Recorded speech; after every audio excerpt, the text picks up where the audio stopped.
Good morning all of you. Welcome to class BA first year students. देखिए आज हम class में topic लेके आए हैं पुनर्जागरण। देखिएगा वैसे हम लोग पहले इस टॉपिक पे क्लास में चर्चा कर चुके हैं पुनर्जागरण पर। आज एक बार फिर हम इस टॉपिक को आपके लिए फिर से रिपीट कर रहे हैं। तो देखिए चर्चा करते हैं पुनर्जागरण। देखिए जैसे कि मैंने आप लोगों को बताया है कि पुनर्जागरण की अगर हम बात करते हैं तो पुनर्जागरण ये जो शब्द है ये पुनर्जागरण ये अंग्रेजी भाषा के रेनेसां से बना है, ठीक है, जिसका शाब्दिक अर्थ है फिर से जागना। देखिए जैसे कि नाम से स्पष्ट हो रहा है पुनः जागरण, पुनः मतलब दोबारा, जागरण मतलब जागना।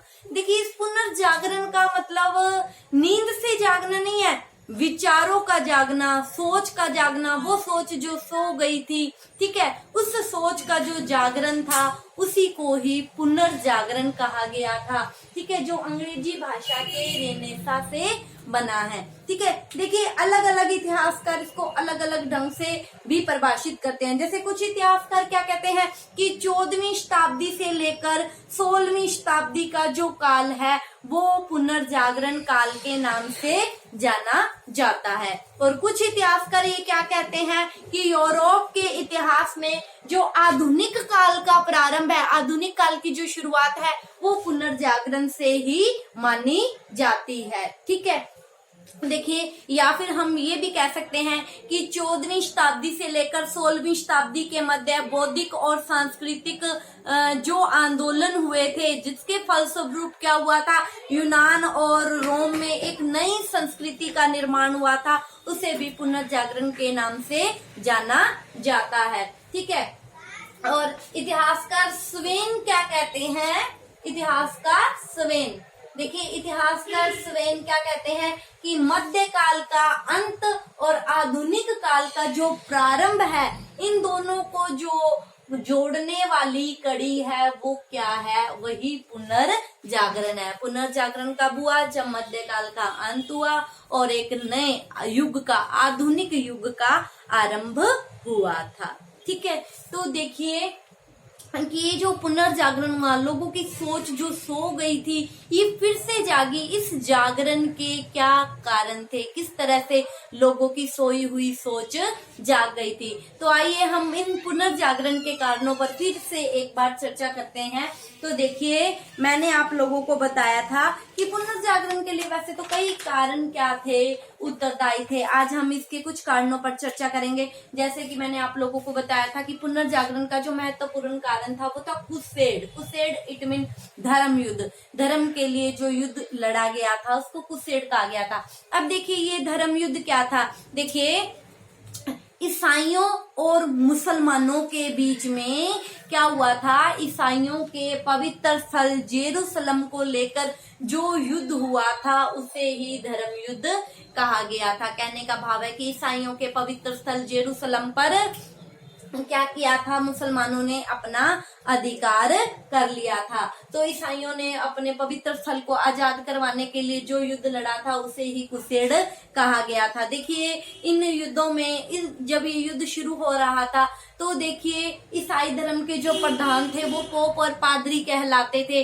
ठीक है। और पोप और पादरियों ने ईसाइयों को क्या दिया था, आशीर्वाद दिया था, शुभकामनाएं दी थी कि तुम ही विजयी होकर लौटो, तुम विजयी होकर ही लौटोगे। पोप के आशीर्वाद। और देखो ये पोप और पादरी अपने आप को क्या कहते थे कि हम क्या है, साक्षात भगवान है, हमारा एक एक वचन क्या है, बिल्कुल ही सत्य साबित होगा, ये वचन भगवान के मुख से निकले हैं। अपने आप को सर्वे सर्वा मानते थे, ईश्वर मानते थे, ठीक है। अतः पोप और पादरियों की शुभकामनाएं होने के बावजूद भी ईसाई लोग क्या है, मुसलमानों के आधिपत्य से जेरूसलम को मुक्त नहीं करवा सके, ठीक है। अतः ईसाई जो लोग थे, जो ईसाई जनता थी, उनकी पोप और पादरियों के प्रति जो निष्ठा थी, जो विश्वास था, उसको क्या लगा, धक्का लगा और वो विश्वास खत्म होने लग गया। अतः इससे क्या हो गया, लोगों पर जो पोपर पादरियों का प्रभाव था वो कम होने लग गया। पहले तो पोपर पादरियों ने जो कह दिया लोग वही मान लेते थे। अब लोगों ने अपने स्वतंत्र चिंतन सम विवेक से कार्य करना शुरू कर दिया। जब उन्होंने विवेक बुद्धि से काम करना शुरू किया, जो बुद्धि क्या हो गई थी, सो गई थी, जैसे पोपर पादरियों ने कहा वैसे ही मान लिया जाता था। अब जब उन्होंने स्वयं के बुद्धि और विवेक से काम करना शुरू कर दिया, जिसे क्या कहा गया, पुनर्जागरण कहा गया। ठीक है। और दूसरा जो महत्वपूर्ण कारण था वो था कागज और छापे खाने का आविष्कार। देखिए, कागज और छापे खाने के आविष्कार से पहले क्या होती थी, किताबें हस्तलिखित होती थी। हस्तलिखित होने के कारण वो कम होती थी संख्या में कम होने के कारण क्या होती थी, महंगी होती थी। महंगी होने के कारण आम व्यक्ति उसको क्या है, खरीद नहीं पाता था।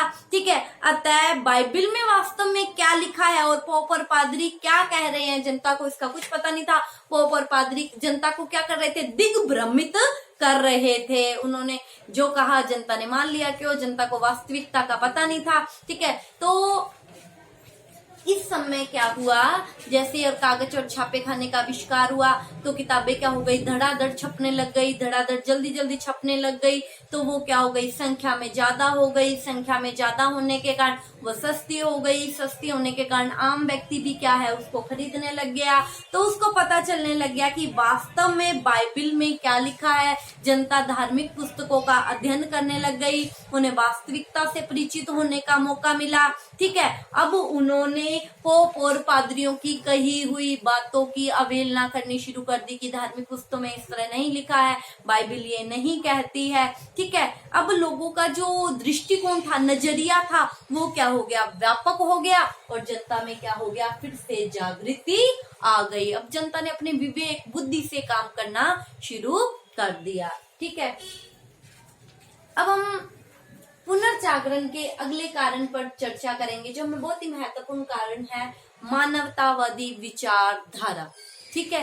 देखिए, इस मानवतावादी विचारधारा क्या थी, इस पर कई बार छोटा क्वेश्चन भी पूछ लिया जाता है। या ये जो मानवतावादी विचारधारा आई थी, इसको किसने जन्म दिया था, इसके जनक कौन थे, बहुत बार इस पे छोटा क्वेश्चन भी पूछ लिया जाता है। तो हमें फिर से एक बार इसको फिर से देखना है। तो देखिए, पुनर्जागरण काल की जो महत्वपूर्ण विशेषता थी वो थी मानवतावादी विचारधारा का उदय। ठीक है।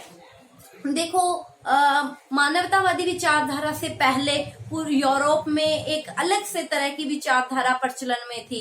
ठीक है। जो पोपर पादरियों के द्वारा बनाई हुई थी। वो क्या कहते थे, देखिए, एक इहलोक होता है जिसमें हम जी रहे हैं, एक क्या कहते हैं, परलोक, जहाँ मरने के बाद हम लोग जाते हैं। ठीक है। तो पोपर पादरी क्या कहते थे, मनुष्य को लौकिक जीवन, इस जीवन के स्थान पर पारलौकिक जीवन को सुधारने का प्रयास करना चाहिए। इस जीवन में ज्यादा से ज्यादा अभावों में रहना चाहिए, कष्टों में रहना चाहिए, ताकि परलोक क्या हो जाए, अच्छा हो जाए। ठीक है। हाँ, लेकिन इस समय क्या हो गया कि एक नए तरह की विचारधारा का जन्म हुआ, जो थी मानवतावादी विचारधारा। इसका जनक किसको माना गया है, पेट्रोक को मानवतावादी विचारधारा का जनक माना जाता है।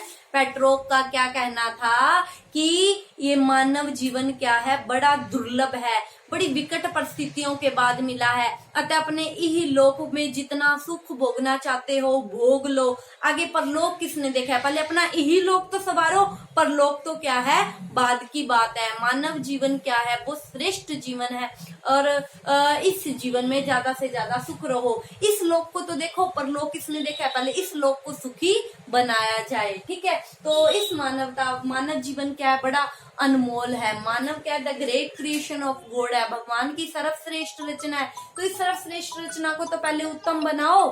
ठीक है। तो अब क्या हो गया, ये जो